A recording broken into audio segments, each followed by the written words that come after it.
Hi, Hi, how are you? You okay? I need a tech bitch. That's what I need. Well, I know must be a very exciting week for you. So Yeah. I think we can forgive a few technical hitches, but something I wanted to start talking about was earlier this week, Funko revealed some pops, and there was no sign of Boastful Loki. And then I saw last night on Twitter he is coming. So Yeah. how does it feel to be an action figure? It feels great. Even though I was late to the party, oh, it does feel great. It does feel really good.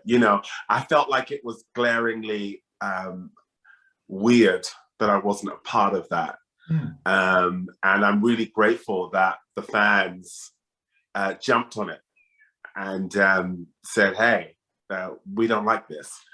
But in a positive thing, feels fantastic. Those figures are, they're gems. So firstly, it's great to have an emoji, and it's great to be a Funko figure. That's amazing. Well, I can't wait to add it to my collection because, like many fans, I was gutted when it was like, where is he? It just didn't seem. Yeah, I bring all that, and you try and keep me out.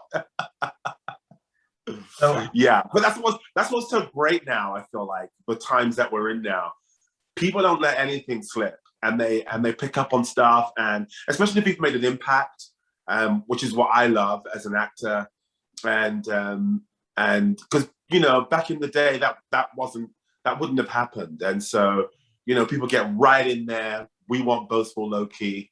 Where is this figure? And yeah, so and also like the MCU fans, whoo, they're hardcore. yeah, well, I'm sure it must be a big adjustment for you. And I know when that first trailer came out, we saw you very briefly swinging the hammer around, and I think everyone was saying, "Oh, he must be another version of Thor." And of course, we then learned in this episode that you're Loki. So, did you follow that speculation? Were you surprised that one shot of you in the trailer was leading to all these theories, or what was that like Yeah, I for you? did. I did. And it was fascinating. And, you know, like everyone really knows the canon. And, it's kind of like, it reminded me slightly a little bit of Game of Thrones, where everybody, they know the backstory. And they know the little things, little minutiae, because I remember when I got cast, I remember, Tom kind of just really being great and going through the journey that he'd been on as Loki, and that was great. And then it was another level when Loki came out, and then getting on social media. I mean, my social media is still blowing up, but I love that. I really do. Like, there's a real investment in these stories. Oh, absolutely. And I know you worked with Kate Herron on sex education. I So, did, yeah. what was that part of obviously what led to you joining this project? And how long was it till you found out that actually you were playing a Loki? Well, I think, I mean, I still auditioned for it, so I didn't get it because I worked with Kate on sex ed. But I mean, I love Kate, and I think she's just a brilliant director. And my best work, great work comes out from me with her, because she lets you have the floor at the same time you really trust her eye and her ear, and so that was exciting. And but when I auditioned for it, I didn't. It was the role was called something else, so I had no idea what it was.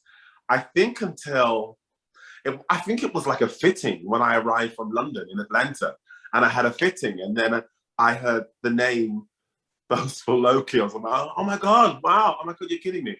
And yeah, that was a trip. That was like, so I'm a version of Tom Hiddleston. All right, I've got the booty. I just want to laugh. Well, that is so awesome. And Loki is, of course, this hugely popular character. And I can Yes. imagine for you as a black actor, it must feel quite momentous to be able to come into a series like this and to be playing a character like that. What do you mean, me as a black actor? Unpack that, because I wanna address that. But can you unpack that? What did you mean by that? It's just with super, I'm not sure how aware you are, but with superhero characters, we don't really see their races being swapped. And when they are, unfortunately, there are certain fans online who don't like that, and you get a lot of unpleasantness. So again, it seems like a lot of studios still shy away from casting black actors as these major superhero characters. Good point. I'm just curious what that meant to you to be able to come into a series like this and play a character like Loki rather than... I think it was really important. Yeah, really good points you're bringing up. I thought, for me, it was when I did find out, it was very important, because I know that representation matters. And it had also come out of, we had just come out of the George Floyd protests. And, you know, that stuff never happens in a vacuum. And it's all part of the system and what's baked into the culture. And I had made a decision in that summer, as I was marching in the protests, one, to come out of the closet as a queer man. I found myself screaming, Black Lives Matter. And then as I was doing that, what resonated for me was, but I'm hiding. I'm hiding my sexual orientation. I'm hiding my gender, or, you know, I don't agree with the gender binary. So I see myself as gender fluidly expressed. And I was hiding all of that. And so that was a very huge, momentous time for me, 2020. And when I did come out publicly, I thought, well, you know, because I've played often hyper masculine, very leader type roles and heteronormative heterosexual roles. And so I thought, well, oh shit, you know, maybe I won't get cast again. So when this did happen, that was great. And then when I found out that that was the case in terms of being a version of a white superhero, and here I am as a Black queer actor, that was really important to me. And I did, there were attempts on my behalf to, you know, to speak that into the room in terms of rehearsal. But what was so great was the reaction that came back at me when I think that episode 4 came out. I had so many people of color, Black and brown, and I had LGBTQIA people hitting me up and saying, wow, we didn't know you were out. This is fantastic. An out Black actor playing, you know, now we have someone. I know just people just saying to me, you know, you give us someone to look to, you validate, you know, all the times I've gone out there and because, you know, so many Black and brown people love Loki. And so they're out there cosplaying. And I remember a couple of people said, you know, people have laughed at me and blah, blah, blah. Now I can say, you know, there is a Black Loki. So that was, and that is still important to me, because I feel the moment is now. People are not letting things slide. People are kind of questioning the possible way that we have, I'm trying to look for a diplomatic word, but the way that we have kind of, the way that we have possibly stereotyped people who look like me as being void of intellectual acuity and void of emotional vulnerability and all of those things. And so for me, a part of my journey now, most definitely as a performer, is tackling that and making myself visible and unapologetic in areas where I'm not supposed to be. And that doesn't just mean physical spaces, it means emotional spaces. And that is what I try to bring to Boastful Loki, and what I want to bring to my work moving forward is this needing to dismantling this image of what this bodysuit does to people in terms of, let's say, the gatekeepers. And that, you know, I know as queer Black artists were invisibilized or were erased. And so that's what was very comforting for me, was when people kind of went, no, we want this guy to have a figure. And so I just feel like this is a fantastic time. And also the show is a great show, because the show, I think the ethos of the show serves those people who have been, you know, maligned by society. And so I kind of feel my inclusion in it is of the zeitgeist. Yeah, and I apologize if I didn't phrase that question very well. I just know how much it means to people. No, you unpacked it well. Yeah, I just know how well, thank you. I just know how much it means to people to see someone like you play a character like this, because it just doesn't happen enough. And again, It does. something we've seen in this series, obviously Loki confirming that he's bisexual. I know that's resonated with people. So again, seeing your Loki, I've just seen so many positive reactions. And it's great to Yes. see the way it's changed, because a few years ago, it sadly just was not like that when it happened. And there's a way to go. Yeah. And there is a way to go. And I think, for me as well, just on the outside, it was great to hear, Kate Herron first come out the closet herself and then state that it was important for the character of Loki to be seen as to be out as gender fluid and bisexual. And for me as a queer Black performer and actor, I felt, oh, there was a certain level of validation for me as well. And then I think beyond that, for me, it's also I feel like the next step, I feel, not just for huge companies like Disney, but just generally in terms of the gatekeepers, is that those people who have that as a lived-in experience, that's my lived-in experience, are also given voice and treated as human. And our talents are just as esteemed as our heterosexual, heteronormative actors and performers and storytellers. And that's for me the next part of the journey, and because I feel like we're in this world now where it's like, if every member of the human family is not at the table of the human drama, what's the point? I think people are saying we need, I don't like that word diversity, but let's just use it for expediency's sake. But that is so important. I mean, I can't stress to you how my inbox has just been flooded with people, Black people, white people, differently able people, LGBTQIA, just saying, wow, it's so great to see somebody who's out.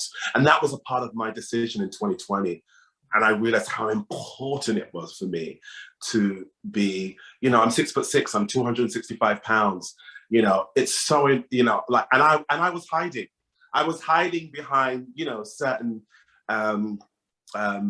identities that I wasn't, And so now being fully out and now seeing studios and storylines with gender fluid characters or bi characters, I think it's also important to empower those real life storytellers and actors who live that experience, like live it. I think that's a big difference, and I think that's important too, because it's a different experience of making. So certainly for me, it's a different experience for me to make my way to this main stage. It's definitely harder. I'm not saying I'm not asking. There's no violence here, because it's a joyous journey, and I have a wonderful career. But I also know that my presence here inspires other people who look like me and who are queer or who are trans, and they go, wow, if I can, then if they can, I can, and so that's what I feel like. That's just so important. Oh, absolutely, 100%. And obviously, you and your Loki are inspirational in that respect. But in terms of the character, we see he's quite the exaggerator, and he's got some bold claims about Captain America and Iron Man and the Infinity Stones. But were you given any sort of backstory on Loki when you joined the series? Yeah, Tom was amazing. I'm seriously, like, he was just so available to feed information and but really good stuff. Like, he talked about his journey through the character. He talked about the things that he discovered and researched, and it was all done with a spirit of absolute generosity and do with it what you will. He would always say that, do with it what you will. And so it was just great. It was just, of course, I watched all the movies, but it was great having him kind of, fill Richard in on Loki, basically, and then say, take it away. And yeah, it was marvelous working with him. Oh, that's awesome. And I hate to take the spotlight from you, but Alligator Loki is someone everyone's been talking about. And I know you do get quite a pivotal scene with him when you're wrestling him. And I think we've all seen the blue doll on Twitter now, thanks to Kate. But what was that like for you? Because I feel like that must have been a very weird day on set. It was a weird day on set. This alligator. The alligator's an upstager. No, it was such good fun shooting those scenes.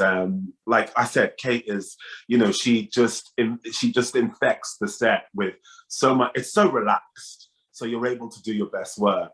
But the alligator was tricky. It was tricky. It was kind of tricky to kind of get in there and make work. But then when I looked at it, I was like, wow, it really came off well. I feel like your Loki got off lucky as well, because I was rewatching the episode this morning and the alligator definitely went for your hand. And of course, we know what happens to the other Loki. So, yeah, that was a near miss. Totally lucky. Very lucky. Yeah.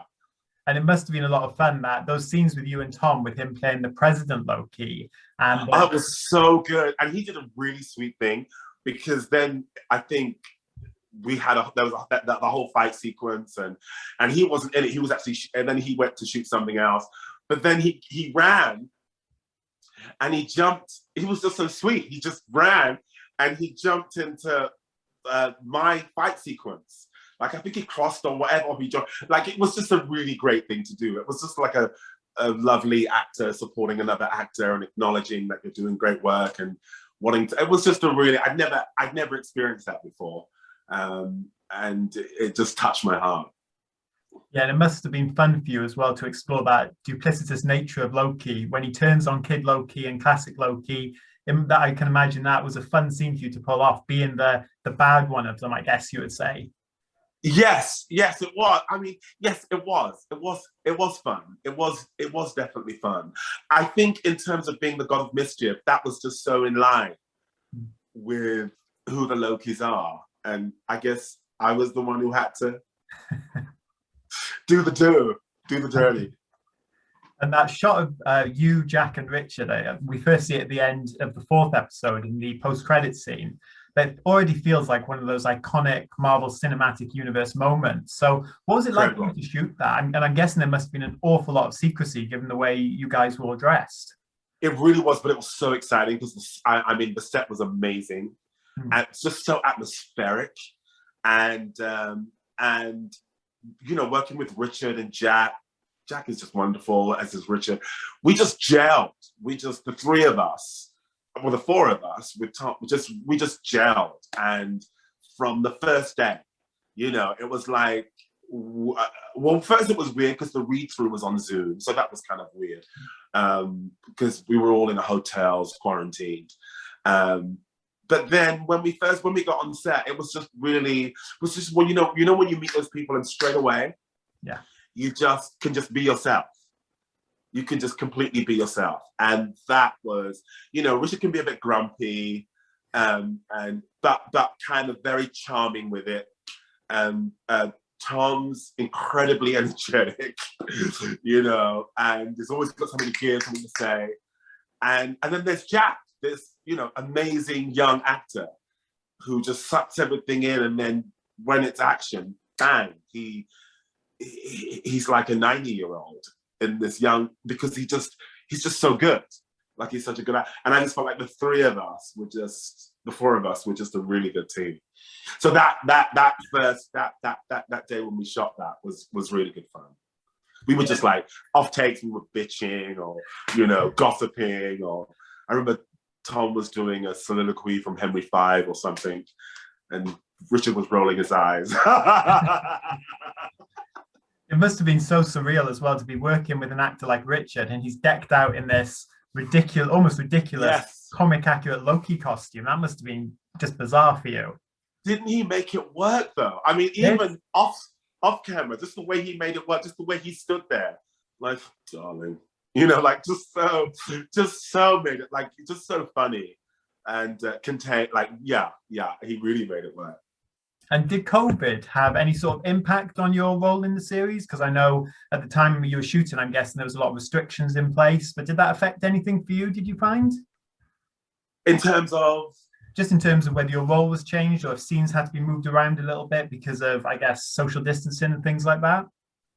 I mean, it affected, I think it affected me, and I'm sure lots of other actors. And, you know, like, I couldn't do season 3 of Sex Education because something got blah, blah, blah, in flights. And that was, you know, sorry, Netflix, I know you told me not to say it, but I do have fans, and I don't want to mislead them.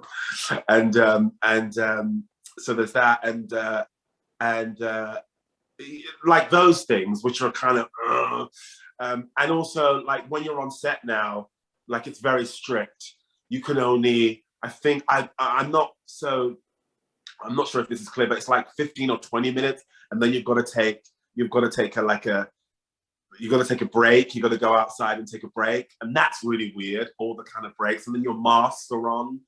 You know, your masks are on all through rehearsing, and then they come off when you start to shoot. All of that is weird, but in a way, I think, in a strange way, what it does, for actors, it really reminds of being back in theatre. You know, where you arrive at 10 in the morning, and then you're going to be rehearsing, you know, for probably 6 weeks, 10 till 6, sometimes 10 till 8. And you take your breaks. And when you take your breaks, you know, you go off to a cafe or whatever together, and you're always talking. So that the whole marks thing was a bit like that. You know, myself, Richard, and Tom, we would, you know, and Jack, we would take off our masks, and then we'd go outside and talk, gossip. You can tell by the Jenny laugh, the gossip wasn't clean. You know, and then come back on. And what that did actually is it bonded us much more, much stronger. So I just felt like there was real good chemistry, in a sense, because of that. Oh, amazing. And you mentioned the theatre, and I know you have a Shakespearean background. So, darling, well, did you feel you could bring that sort of energy into a character like Loki? Well, when I watch all those movies, it reminds me of the Royal Shakespeare. It reminds me kind of that in a way. It reminds me of that world. And I think maybe because so many actors have come from there and gone into that, Anthony Hopkins obviously being the one. But so it kind of reminds me of that, and the National Theatre. It reminds me of that whole kind of world in a sense. But I think in terms of telling a story, and I think in terms of making the language work, as opposed to, I mean, you know, I am an actor who can sometimes go right out there. So maybe other people will go, no, darling, you work it. But often what you hear with Shakespeare is always, you know, let the language do it. And I find that with this show, for sure, you know, and the way it looks, in a sense, and the costume, all I have to do is just open my mouth and just let the words do it, because there's so much going on. And that's very much like doing a Shakespeare play, in a way. And I suppose on the opposite end of that, you've got all the action scenes you're doing when you're swinging the hammer. I love action. Yeah, that must have been a lot of fun, swinging that hammer around and just going all out on set that day. Oh my God, yeah. I just love action. I used to dance. I used to be a dancer. And so I feel the similarities, like telling a story through movement. And the stunt team on this and there were, I think, quite a few of them that were on this were also on the last movie I just did, The Grey Man. So like, and they're just so good. And it's a bit like when you're around stunt guys and girls, it's a bit like being, it's a bit like being in a dance company. You know, like because they talk with their bodies, and I like that world. I love it. Yeah. Oh, amazing! I'm giving you long answers, aren't I? No, it's so wonderful to get this insight. And again, as a fan myself, we watch these shows and we pick everything apart. And I know everyone's talking now, as I said before, about Boastful Loki's claims about beating Captain America and Iron Man. I know. But you see, I don't go into it thinking I'm exact. I can't do that, really. It's real. Like, I know things were whispered in my ear and things like that. So I don't want to kind of make any spoilers, but I certainly don't go into playing a character thinking I'm boasting. I mean, I mean, Boastful Loki has a huge ego for sure, but that's what Loki. That's a Loki, right? Oh, absolutely. But Narcissism is a dose, huh? do you have any theories about what his Nexus event really was, or do you think he did get his hands on those Infinity Stones like he I'm claimed? scared to go there because there are so many people that are just so knee deep in you know in the story. I know I'm going to be inundated with so many stories. So maybe next time when you ask me, I'm treading so carefully because I've never met fans that are just like so on it. Oh, absolutely. And I'm going to have to ask you this, but I feel like I'll get a similar answer. Boastful Loki, by the time all is said and done, he is still alive as far as we know. So do you think you could come Listen, back? I'm just gonna say, Tom said to me, "Lokis don't die." He did. So it's wait and see. Yes. I'm guessing it would be a role based on what you said, and obviously what we were talking about, how inspirational it's been for you to be able to step into the role. I'm guessing you'd love to come back if the opportunity were to present itself, though. For sure, yeah. I feel that, just like I said earlier, that, and also this is a new journey for me as well, and it just shows you the career that I've had thus far, just how I